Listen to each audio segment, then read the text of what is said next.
उपचुनावों के परिणामों ने इंडिया गठबंधन के फार्मूले पर लगाई मोहर। जैसे इंडिया गठबंधन ने उपचुनावों को जीता, वैसे ही जीतेगा लोकसभा चुनाव।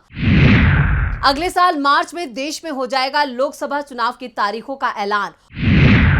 उपचुनाव के परिणामों ने मोदी सरकार के लिए पहले ही बजा दी है खतरे की घंटी। 6 राज्यों की 7 विधानसभा सीटों के परिणाम आने के बाद से ही इंडिया गठबंधन में खुशी दिखाई दे रही है, तो बीजेपी और एनडीए कैंप में चिंता बढ़ गई है, क्योंकि 3 महीने में जिस फार्मूले पर इंडिया गठबंधन में चर्चा चल रही थी, उस फार्मूले का टेस्ट उपचुनाव में होना था और इस टेस्ट में इंडिया गठबंधन पूरी तरह पास हो गया है। इंडिया गठबंधन ने सिर्फ जीत हासिल नहीं की है, बल्कि जीत का अंतर भी बेहद खास रहा है, जिससे बीजेपी बैकफुट पर दिखाई दे रही है। इससे यह साफ हो गया है कि बीजेपी के खिलाफ अगर संयुक्त विपक्ष का उम्मीदवार मैदान में होगा तो बीजेपी इंडिया गठबंधन का सामना नहीं कर पाएगी। इंडिया गठबंधन की इस ताकत का एहसास बीजेपी को हो गया है, इसलिए अब उसे भी गठबंधन सहयोगियों की याद आ रही है।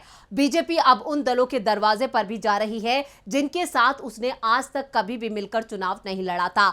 सहयोगियों के दबाव में दिखाई दे रही है। ऐसे दल जिन्होंने चुनाव नहीं लड़ा है, उन्हें भी एनडीए में शामिल किया जा रहा है, जो बीजेपी का साफ साफ डर दिखा रहा है। कांग्रेस नेता राहुल गांधी अपने समर्थकों से लगातार कहते हैं डरो मत, लेकिन ये डर अब सत्ता पक्ष को ही दिखाई दे रहा है और डर इंडिया गठबंधन के पक्ष में जनता की मोहर ने और बढ़ा दिया है। बीजेपी के बढ़ते इसी डर पर आज हम करेंगे चर्चा। नमस्कार, मैं हूं परवीन शेख और आप सभी का हमारी स्पेशल रिपोर्ट में बहुत बहुत स्वागत है। घोसी सीट पर 2022 में 22,000 वोटों से जीते थे दारा सिंह, पार्टी बदली 42,000 से हार गए। समाजवादी पार्टी को मिला इंडिया गठबंधन का साथ, तो जीत का अंतर हुआ डबल। घोसी सीट पर सपा को मिलने वाले वोट में हुआ जबरदस्त इजाफा। बीजेपी ने लगा दी पूरी ताकत, लेकिन इंडिया गठबंधन से रह गई पीछे। अखिलेश यादव ने भी जीत का श्रेय इंडिया गठबंधन को दिया। इंडिया गठबंधन की सबसे बड़ी परीक्षा घोसी सीट पर होनी थी, क्योंकि यह पूर्वांचल में मऊ जिले की सीट है। पूर्वांचल से ही पीएम नरेंद्र मोदी चुनाव लड़ते हैं, यहीं से राज्य के सीएम योगी आदित्यनाथ भी चुनाव लड़ते हैं। ऐसे में बीजेपी के सबसे मजबूत गढ़ में ही इंडिया गठबंधन ने उसे मात दे दी है। इसके बाद से सवाल उठ रहे हैं, क्या बीजेपी यूपी को लेकर जो प्लान बना रही है, वो प्लान लोकसभा चुनाव से पहले ही फेल हो गया है?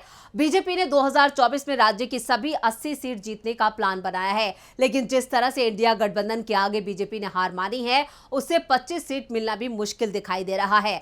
वैसे तो घोसी सीट 2022 में सपा के कब्जे में थी, लेकिन सपा विधायक दारा सिंह चौहान ने इस्तीफा दे दिया था और पार्टी भी छोड़ दी थी और बीजेपी में जाकर उसके उम्मीदवार भी बन गए थे। घोसी सीट पर चौहान समुदाय का करीब 45,000 वोट है, जिस पर दारा सिंह का दबदबा माना जा रहा है और बीजेपी ने इसी के चलते दारा सिंह पर दांव लगाया था। 2022 के विधानसभा चुनाव में सपा ने ये सीट 22,000 वोटों के अंतर से जीती थी। 2022 और 2023 के उपचुनावों में वोटों के अंतर को देखते हुए तो साफ है कि इंडिया गठबंधन बनने के बाद बीजेपी की कोई भी रणनीति काम करती नहीं दिख रही है। घोसी में 2022 में पार्टियों को मिले वोट: सपा दारा सिंह चौहान 1,08,430, भाजपा विजय राजभर 86,214, बसपा वसीम इकबाल 54,248, कांग्रेस प्रियंका यादव 2,012, नोटा 1,249। 2023 में पार्टियों को मिले वोट: सपा सुधाकर सिंह 1,24,427, भाजपा दारा सिंह चौहान 81,668, नोटा 1,725। यहाँ सबसे बड़ी बात यह है कि घोसी सीट पर उपचुनाव में करीब 7% वोटिंग कम हुई थी। अगर 2022 जितने वोट उपचुनाव में डाले जाते थे तो सुधाकर सिंह को मिलने वाले वोटों की संख्या 1.5 लाख तक पहुंच सकती थी। यानी इंडिया गठबंधन का फायदा सपा और सुधाकर सिंह को मिला। जीत का अंतर दुगना हो गया। इंडिया गठबंधन का फायदा सिर्फ सपा को ही नहीं मिला, इस गठबंधन में शामिल हर दल को मिला।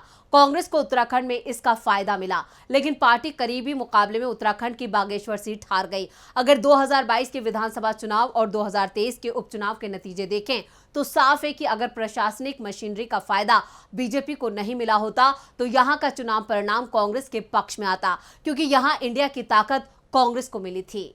बागेश्वर में 2022 में पार्टियों को मिले वोट: भाजपा चंदन रामदास 32,211, कांग्रेस रंजीत दास 20,070, आप बसंत कुमार 16,109, नोटा 864। 2023 में पार्टियों को मिले वोट: भाजपा पार्वती देवी को 33,247, कांग्रेस के बसंत कुमार को 30,842, नोटा को 1257। साफ है, बागेश्वर उपचुनाव में आपने कांग्रेस का समर्थन किया तो कांग्रेस का वोट 50% बढ़ गया। जो सीट पार्टी 12,000 वोटों के अंतर से हारी थी, वो अंतर सिर्फ 2300 वोटों का रह गया।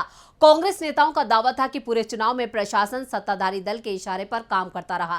कांग्रेस का मुकाबला बीजेपी के साथ तो था ही, प्रशासन से भी हमें लड़ना पड़ रहा था। अगर प्रशासन ने बीजेपी के पक्ष में काम नहीं किया होता तो बागेश्वर सीट पर कांग्रेस का कब्जा होता। सबसे बड़ी बात, ये वो सीट है जो बीजेपी आज तक नहीं हारी, लेकिन इंडिया गठबंधन बनने के बाद यहां भी बीजेपी संकट में फंस गई थी। 1-1 का मुकाबला झारखंड में भी दिखाई दिया, जहां इंडिया और एनडीए गठबंधन के बीच में सीधी लड़ाई थी। विपक्ष एकजुट हुआ तो बीजेपी को भी अपने पुराने साथियों की याद आ गई। जो दल 2019 के बाद उससे अलग हो गए थे, उन्हें मनाया गया, जिसमें झारखंड की भी एक पार्टी शामिल थी। आजसू जो 2019 के लोकसभा चुनावों के बाद बीजेपी से अलग हो गई थी, बीजेपी उसे वापस अपने गठबंधन में लाई और झारखंड की डुमरी सीट उसे सौंप दी। लेकिन ये गठबंधन इंडिया गठबंधन का सामना नहीं कर पाया। हाँ, जीत का अंतर जरूर कम करने में कामयाब रहा, जिससे इंडिया गठबंधन को यह संकेत भी मिला, जो दल अभी किसी के साथ नहीं है, उन्हें अपने पाले में करना पड़ेगा, क्योंकि ये पार्टियों की भी चुनावों में खेल कर सकती हैं। 2019 के विधानसभा चुनावों में आजसू और बीजेपी दोनों अलग अलग लड़े थे और 36 हजार से ज्यादा वोट दोनों को मिले थे, जबकि जेएमएम के हिस्से में 71,000 से ज्यादा वोट आए थे। ये सीट बीजेपी ने आजसू को लड़ने के लिए दी तो गठबंधन के चलते आजसू का वोट दुगने से भी ज्यादा हो गया।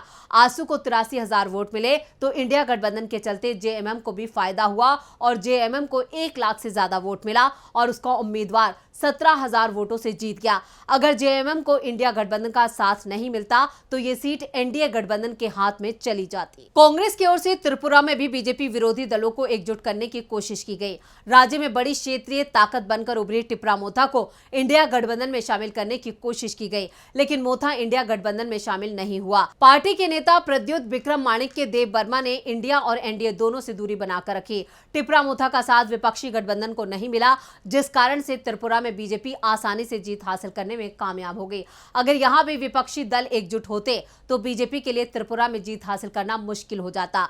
ऊपर से त्रिपुरा विधानसभा उपचुनावों में विपक्षी दलों ने सत्ता पक्ष में धांधली के आरोप भी लगाए। ऐसे में उत्तर पूर्व का किला भी बीजेपी का सेफ नहीं दिख रहा है। विपक्ष की मजबूती का एहसास बंगाल में भी बीजेपी को हो गया है। बंगाल में ममता बनर्जी इंडिया गठबंधन की नेता हैं। यहां सीपीएम ने उनके खिलाफ उम्मीदवार जरूर उतारा, लेकिन इंडिया गठबंधन का फायदा ममता को ही मिला और टीएमसी ने बीजेपी से उसकी सबसे मजबूत मानी जा रही सीट छीन ली।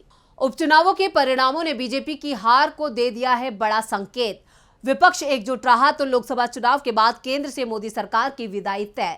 विपक्षी गठबंधन के पास है 49% से ज्यादा वोट, जबकि एनडीए गठबंधन के पास 41% वोट।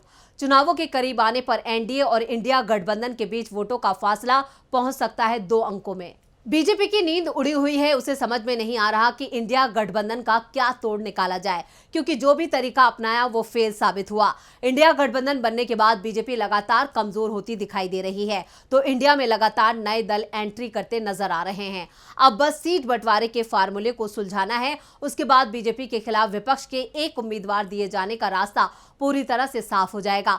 वैसे बीजेपी की ओर से विपक्षी गठबंधन में फूट डालने की कोशिश की जा रही है। ईडी और सीबीआई का खुलकर इस्तेमाल हो रहा है, लेकिन अब विपक्षी गठबंधन भी इसके लिए पूरी तरह से तैयार दिखाई दे रहा है। यानी मोदी सरकार का कोई भी प्रयोग सफल होता नहीं दिख रहा है। तो ये थी हमारी स्पेशल रिपोर्ट। आपको हमारा ये वीडियो कैसा लगा, नीचे कमेंट बॉक्स में अपनी राय जरूर दें और इस वीडियो को ज्यादा से ज्यादा लाइक करें और शेयर करें। देखते रहिए डीबी लाइव।